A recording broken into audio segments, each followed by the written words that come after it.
welcome back to the OVERDRIVE channel. What you see behind me is the all-new Lamborghini Urus SE. Now this is the new plug-in hybrid version of the Urus.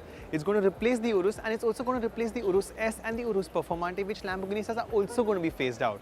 Now this is going to be the standalone model of the Urus, and let me quickly tell you what's new about this car. Now the overall look of the car has not been changed that much, but Lamborghini has touched upon a few bits like this new bonnet. It slightly sticks out a little more, making it a little more angular. Now even the headlamp units are slightly slimmer, and it's got these new C-shaped DRLs which mimics the bull's tail in the new logo. Now if you move this slightly down, you get this new bumper as well. Now this is in gloss black, but you can option it to be carbon fiber. Now in profile, the car hasn't been changed that much, but you get this Urus SE badge, which does differentiate it from the standard Urus. Now up front and at the back, you get these red calipers, and on this white paint, I really think it works. Maybe it's a slightly controlled environment, but out in the sun, I think it would absolutely slap. Now you still get this coupe-ish roofline, which looks really, really cool. And look at these wheels. These wheels also have a new design, and they're 23 inches. And just to give you some perspective, here's me bending slightly, crouching, and we are the same size. Now that's big.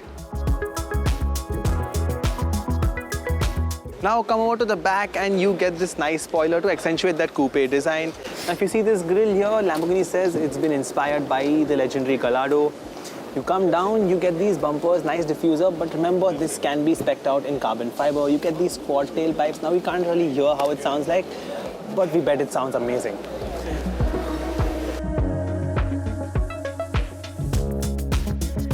Now the biggest differentiating factor of the Urus SE is that it's a plug-in hybrid. Now we know Lamborghini is moving to a hybrid system with most of their cars, like the Revuelto has gone hybrid. Even the success of the Huracan is going to be a hybrid. Now the Urus SE has a 25.9 kilowatt-hour battery pack, and it's got an electric motor that produces about 192 PS. Now even though the Urus SE has quite a sizable battery pack, it's still got this iconic 4-litre V8 engine. Now this engine produces 620 PS and 800 Newton meters of torque. But along with that electric motor, this Urus can produce a total of 800 PS and 950 Newton meters of torque. Now Lamborghini claims that is good enough to take this SUV from 0 to 100 kilometers in just 3.4 seconds.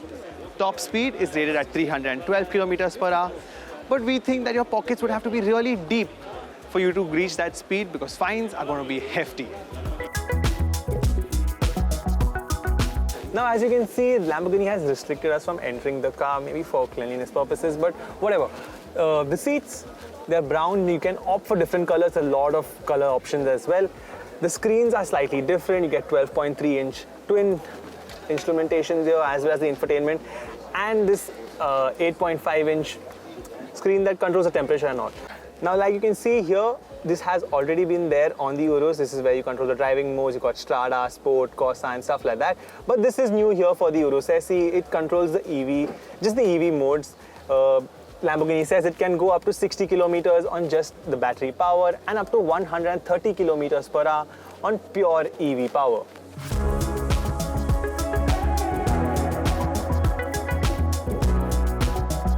Now the Urus SE is available in over 100 colors, and you can spec it out the way you want. You can get carbon fiber, and the list is endless. Now priced at 4.57 crores. Let us know if you had the money, would you get one? Bookings are open, and Lamborghini says that deliveries are set to start from early next year. If you do have the money to buy one, do contact me, as I would love to be your friend.